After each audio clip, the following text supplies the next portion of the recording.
Was fasziniert uns an ihm? Was hat ihn zu der Person gemacht, die er heute ist? Was bewegt Menschen dazu, ihn zu hassen, ihn zu besuchen? Metal-Leute und willkommen. Dies ist die Geschichte des Drachenlord.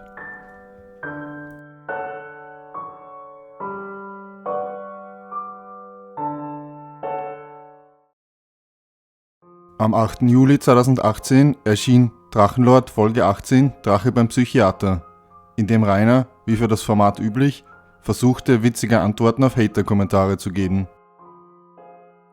Im Stream reagierte er auf die Kommentare, die Axel95 in einem seiner Livestreams über ihn geäußert hatte. Okay, nee, wisst ihr was? Lass ich unkommentiert. Du willst nichts mehr machen, Axel? Ist in Ordnung. Lass ich unkommentiert. Das ist echt nicht sein Ernst. Ich möchte nicht alles öffentlich austragen, er anscheinend schon, deswegen lasse ich das. Weil ich eine Sache doch sagen möchte. Ich hatte dich nicht für so jemanden gehalten, der aufgrund von Kleinigkeiten sich über sowas, weiß nicht. Muss ich sagen, bin ich hart enttäuscht von. Ganz ehrlich. Vielleicht auch besser, wenn ich nicht weiter dazu sage. Nee, was ich mir gerade denke, sage ich lieber nicht. Was für ein Missverständnis. Er hat in einem Stream sich über meine Rechtschreibung lustig gemacht, in einer privaten Nachricht, die ich nirgendwo veröffentlicht hatte, von der ich noch nicht mal was gesagt habe, von meinem Hauptaccount auf seinen Account. Eine Nachricht, an die ich schon gar nicht mehr gedacht habe, weil die schon seit bestimmt 3 Wochen vom Tisch ist und die auch eigentlich unter den Tisch gefallen ist, weil ich eben keine Antwort von ihm bekommen habe und habe ihn stattdessen einfach gefragt, ob man eventuell mal was zusammen machen kann. Das war's eigentlich. Stattdessen geht er her und schreibt und postet es öffentlich. Das muss einfach nicht sein. Dann sprach Rainer über seine Englischkenntnisse. Dein Englisch ist besser geworden. Hast du geübt? No. Mir fehlen 2 Sachen mir. Es gibt Worte, die ich noch nicht kenne und es gibt die Grammatik. Wenn ich da mehr im Ausland wäre, wo ich auch Englisch sprechen müsste, würde ich das wahrscheinlich relativ schnell lernen. Afrikanisches Englisch ist die Antwort, da ist es egal. Spricht man in Afrika nicht Afrikanisch? Am 9. Juli streamte Rainer kurz nach Mitternacht und stellte klar, dass er nichts mit Axel95 zu tun haben wollte. Dann sprach er darüber, dass er seine Kreativität verloren hatte. Depressionen habe ich nicht. Auf meinen psychischen Zustand hat es keinerlei Auswirkungen, nur auf meine Kreativität. Sowohl physisch als auch körperlich geht's mir, aber mir geht's soweit eigentlich gut, nur meine Kreativität ist irgendwie weg. Mein ehrlicher Rat, lass es sein, such dir einen richtigen Job. Mein ehrlicher Rat, behalt bitte deine Meinung, wenn es so unqualifiziert ist für dich. Ganz im Ernst, wenn ich mir einen anderen Job suche, dann kann ich mich erstmal einsagen lassen, weil wer zahlt dann meine Rechnungen in der Zeit, wo ich mir einen anderen Job suche. Am 10. Juli streamte Rainer mit rosa Haaren und behauptete, Hater hätten seinen Hund vergiftet. Kauf dir einen Hund. Nein, tue ich nicht. Hinterher vergiften die Hater meinen Hund. Wäre nicht das erste Mal. Auch existiert ein Besuchsvideo von diesem Tag, in dem Hater Rainer auf dem Weg, der scherzhaft als Pilgerpfad bezeichnet wird, begegneten. Als Rainer am 11. Juli abends streamte, reagierte er auf Axels Stream, in dem dieser die Nachricht von Rainer vorgelesen hatte. Ich möchte jetzt hier nicht irgendwie... Ich möchte jetzt hier nicht einen auf, bei mir schaut es besser aus machen, weil das tut's einfach nicht. Aber ist das mit der offenen Tür irgendwie ein neuer Stil? Ist das irgendwie ein neuer Stil, dass man die Tür offen lässt? Er sagt ja auch, dass du ihn beleidigt hast. Als er damals damals mit dir was mit dir machen wollte und er deshalb jetzt nichts mit dir machen möchte. Ich habe ihn nie beleidigt. Das ist der Witz daran.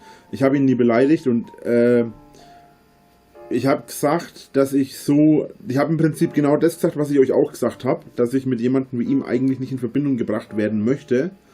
Mit jemandem, der auf die Art und Weise Videos macht, wie er es macht. Ich habe ihn aber nicht beleidigt, ja. Wie gesagt, ich habe ihn nie beleidigt. Ich habe gesagt, dass ich mit sowas eigentlich nicht in Verbindung kommen möchte. Habe dann aber halt darüber nachgedacht und dachte mir, man kann es ja mal probieren. Was dann dabei rauskommt, wird sich zeigen. Wisst ihr, was mich am meisten triggert? Dass es wirklich Leute gibt, die den auch noch unterstützen. Und Was mich echt traurig macht ist, der Typ hat mehr Abonnenten als ich. Reg dich nicht auf. Ich versuch's. Der Typ hat halt einfach mal mehr Abonnenten als ich, Alter. Ohne Scheiß.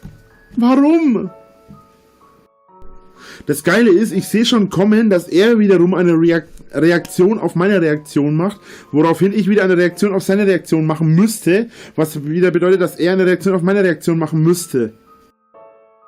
Als Rainer am 12. Juli abends auf YouNow streamte, erschrak er plötzlich durch einen lauten Knall.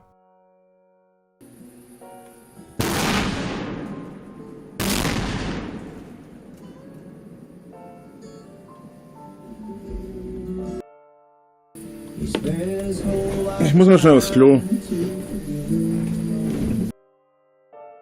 Anschließend beendete er den Stream. Am 13. Juli sah man Rainer im Stream mit einem Bohrer und einem Kabel hantieren, um eine Soundbox anzuschließen. Währenddessen schrie er Besucher an. Habt ihr Idioten an einem Freitagabend nichts Besseres zu tun, als bei fremden Leuten vor der Haustür rumzugammeln und einem zu nerven? Dann haut ab! Ihr wollt alles immer! Mich regt das auf, haut ab! Dann haut ab! Ohne ein weiteres Wort, einfach abhauen! Daraufhin ging er nach draußen, um weiterhin Besucher anzuschreien. Wenig später kehrte er sichtlich gereizt zurück und regte sich über Hater und seinen Mangel an Erfolg auf YouTube auf. Typische Hater-Aktion. 4 gegen 1 und die kommen trotzdem in die Kuschen. Wo ist mein Handy? Und anstatt, dass die Leute zu Hause sind und sich ansaufen oder in die Disco gehen oder sich vorbereiten für die Disco oder ins Kino gehen oder mit ihren Freunden einfach daheim chillen und saufen. Nein, man geht zum Drachen und geht ihm auf die Eier. Warum macht man sowas? Da hätte ich 100.000 bessere Sachen zu tun. Aber hier sind echt bescheuert. Die sind zu siebt und die sind von mir weggerannt. 4, ja? 4 Leute. Erst waren es zu 4, als ich raus bin. Ich mach das, die haben mich nicht kommen sehen, ich mache das Tor auf und die rennen erstmal eiskalt weg. Ey, die sind 4 gegen 1. Und dann der eine telefoniert rum, ja, kommt mal her. Und dann noch mal 3 daher. Und Alter, ohne Scheiß, was für Hirnschaden ist das? Kommen sie noch mal her und dann sind sie so feige, dass die von mir wegrennen. Zu 7. Ohne Scheiß, ein Atomfacepalm würde dafür nicht ausreichen. Oh, jetzt bin ich total nass geschwitzt, ey.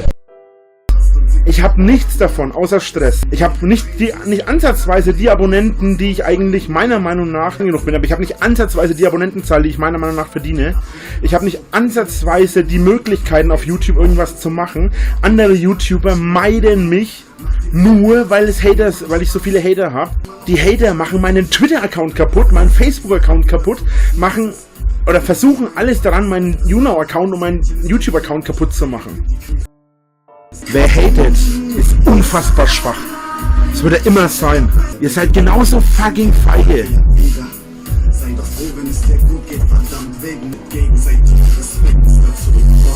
Was ich nicht verstehe, wie konnte Excel und Tanzverbot so groß werden? Und wo bleib ich stecken, Alter? Aber wenn die beiden das schaffen, mit dem scheiß Content, den sie bringen, zum Großteil, und ich gebe mir für meine Videos Mühe. Ich kapiere das in 100 Jahren nicht. Ich weiß nicht.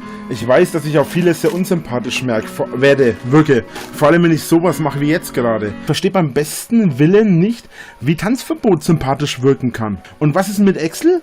Der macht zu 90% Streams. Und dann geht er her und haut sich auf den Bauch. Auf den nackten Bauch wohl noch gemerkt. Alter. Schließlich vergoss Rainer einige Tränen, gab sich aber weiterhin kämpferisch. Wisst ihr, was das Geile ist? Ich werde stärker aus der ganzen Aktion hervorgehen als ihr alle.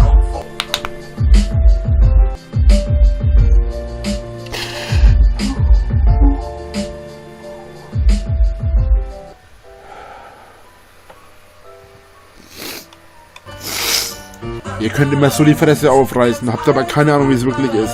Ich wünsche euch einen Tag in der Hölle. Das wäre für mich Urlaub. Ihr werdet mich nicht brechen. Ihr nicht. Ihr werdet mich niemals brechen, Alter. In Milliarden Jahren. Nicht solange ich meine Musik habe. Besiegt? Du hast mich gerade abonniert und mich dafür unterstützt. Bastard! Hoffentlich wirst du mal taub. Was ist dir wichtig in deinem Leben? Ich hoffe, jemand nimmt's dir. Ist genau dieselbe Scheiße, du erbärmlicher kleiner Wicht. Wenn das Karma nur minimal auf meiner Seite ist, werde ich nie taub werden. Ach ja, und fuck auf Gott, ich will in die Hölle. Denn da spielen sie gute Musik. Ich raub dir Hörstel und Augenlicht. Come on, bitch. Showtrennen für Baren verkauft, deine Würde für paar Baren. Die Hater haben das erreicht, was sie wollten. Sie haben gewonnen. Das Geld von Hatern an. Du verkaufst deine Prinzipien. Am 14. Juli behauptete Rainer im Stream, die Besucher von gestern wären von der Polizei aufgegriffen worden. Später tauchten erneut Hater vor seinem Haus auf, woraufhin Rainer die Polizei rief. Hört ihr das?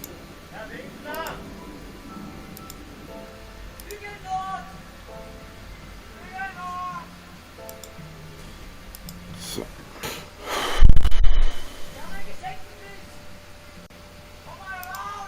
Zu viel Ähnlichkeit, das passiert im Winter, langsam wird es kalt, es muss zu Ende. Und du kannst sicher sein, dass meine Liebe dir ist wieder lieb. Ich werd dich niemals verlassen, auch wenn du mir weh. Ich hab wieder keinen Empfang. Na komm schon, du blöder Empfang. Ich hasse mein Leben manchmal echt. Ja, hallo, hier ist Winkler. Und zwar sind schon wieder so Idioten vor meiner Haustür, die jetzt hier gerade ihre Musik aufdrehen, hier einen Lärm machen wie sonst was. Die haben auch schon Sachen rumgeschmissen gerade. Es wäre nicht schlecht, wenn ihr euch mal umschaut. Alles klar. Gut, vielen lieben Dank. Falls sich was ändert, sag ich Bescheid. Danke. Ciao. In dem Video von Igel und Hatern der August 2018 rief Rainer alle Hater dazu auf, ihn im August in Ruhe zu lassen und zu deabonnieren. Sollten sie das tun, würde er zugeben, nur Hater und keine Fans zu haben. Die Hater behaupten immer, ich würde keine Fans haben. Ich hätte nur Hater. So.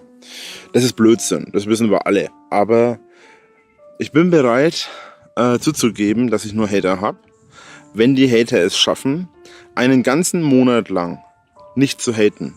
Das bedeutet, wir machen das im ganzen August über, deswegen mache ich das Video jetzt schon, damit es nicht hinterher sagen kann, ich habe das nicht mitgekriegt. Das bedeutet, keine Dislikes oder wenig, also ein normaler Rahmen von Dislikes auf meinen Videos, das heißt mal so 50 oder mal 100, anstatt mal 600, 700.000 oder mehr. Das heißt auch, keine Hassnachrichten auf YouNow und keine Hasskommentare auf YouTube. Außerdem bedeutet das keine In-Real-Life-Aktionen bei mir zu Hause im August. Gut, eine Sache hätte ich beinahe vergessen zu erwähnen. Die Hater müssen mir mindestens 10 bis mindestens 15.000 Abonnenten auf YouTube entfernen. Sollte keine allzu große Aufgabe sein, wenn es, was die Hater sagen, immer stimmt. Dass ich nämlich nur Hater als Abonnenten habe, dann können ja mich alle Hater mal deabonnieren. Beweist mir, dass ihr mich so hasst. Ich erwarte höchstens 5, vielleicht 6.000. Maximum vielleicht 10.000. Beweist's mir. Dann zeigte Rainer eine Aufnahme, die am Morgen nach der Explosion im Stream entstanden war, und Aufnahmen von den Hatern, die ihn im gestrigen Stream gestört hatten. Und zwar hat da gestern jemand einen Böller reingeschmissen, das kein normaler Böller war. Zunächst mal hat es hier schon einen schönen Krater hinterlassen. Das hier. Und es ist so extrem gewesen, dass es meine Mülltonne zerlegt hat. Ganz ehrlich, das ist kein normaler Spaß mehr. Wenn ich da daneben gestanden wäre, hätte ich mich ernsthaft verletzen können. Das ist einfach, und die Leute fragen, und nach solchen Aktionen fragen sich die Leute, warum ich auf Leute losgehe, warum ich Leute schlage. Und nach solchen Aktionen fragen sich ernsthaft das Leute, das verstehe ich einfach nicht. Wenn ich mich verteidige. Seht ihr das? Wie feige die sind. Die haben so eine Fresse. Machen dann hier Steine, schmeißen Steine gegen meine Fenster, filmen mich dann, wenn ich rauskomme. Aber stehen bleiben, denn das ist nicht. Tja, dann wäre es hier nicht aufgetaucht.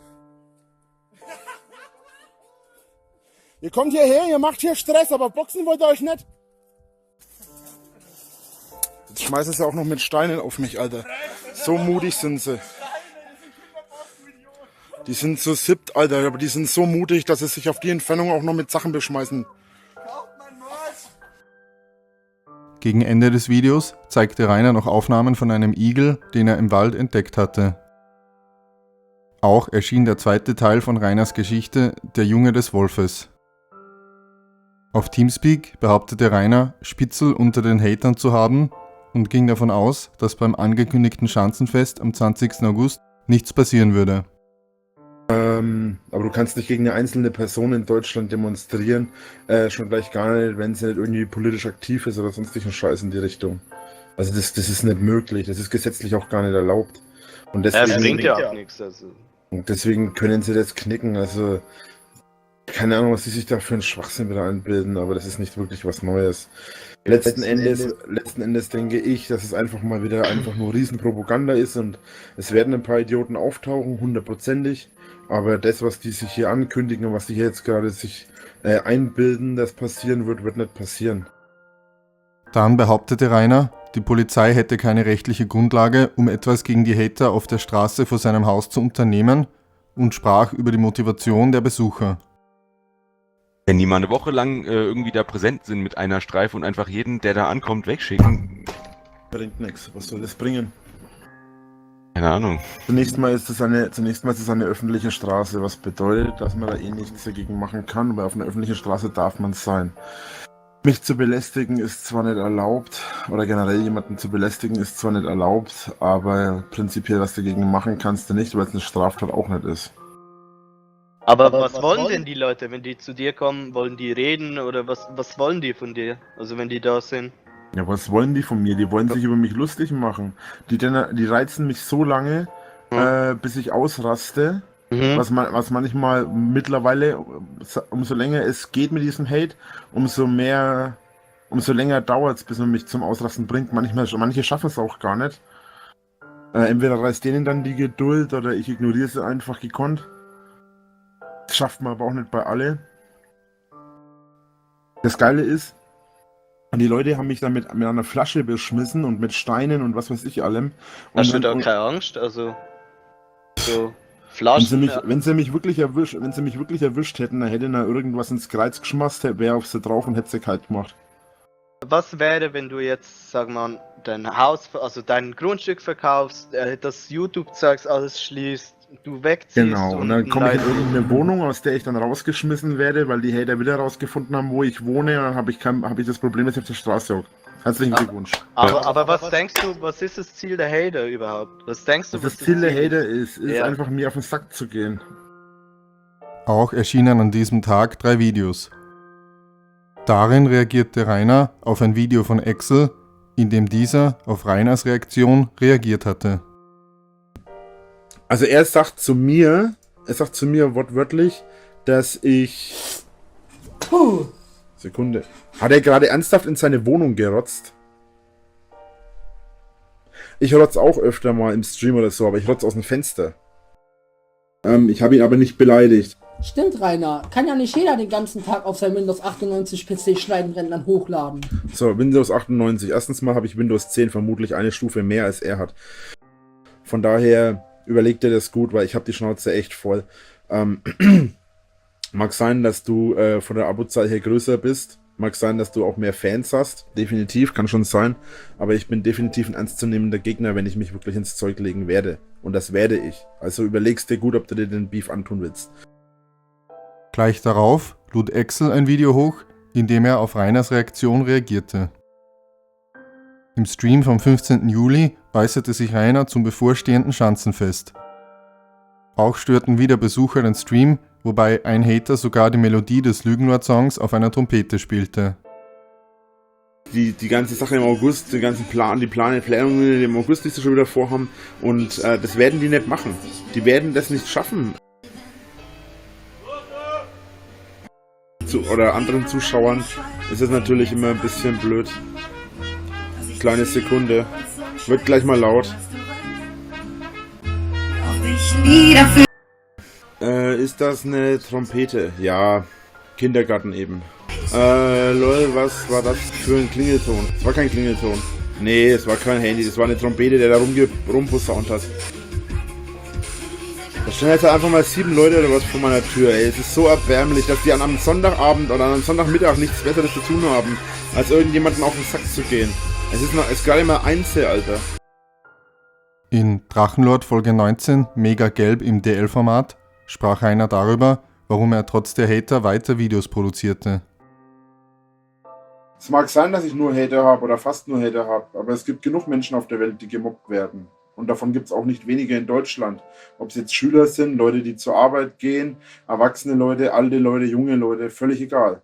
Ich möchte mit meiner Anwesenheit auf YouTube trotz des ganzen Hates einfach zeigen, dass man niemals aufgeben soll, egal wie schwer das Leben ist. Ihr findet einen Weg, glaubt's mir. Der Hate wird nicht für immer bleiben und selbst wenn, das beweist nur, dass andere Leute euch unterschätzen. Auch existiert von diesem Tag ein Besuchsvideo. Darin wollten Besucher Rainer mitten in der Nacht ein Geschenk überreichen. Nein, Drache, warte. Wir haben dir ein Mountain Dew mitgebracht, weil es uns leid tut, was dir angetan wurde die letzten Tage. Schau mal. Packt euch und haut ab, bevor ich runterkomme und euch die Schnauze anschlage. Ja, dann komm runter. Es ist 4 Uhr morgens, ihr hirnlosen Idioten, Alter. Wenn ihr euch wie Paviane aufführt, tut bitte den Gefallen und geht in den Zoo. Rainer, Mehr davon. ich stell dir die Flasche vorne hin, okay? Halt die Fresse, wie oft soll ich dir noch sagen, dass dir nicht zuhört? Daraufhin warfen sie die Flasche kurzerhand auf Rainers Grundstück.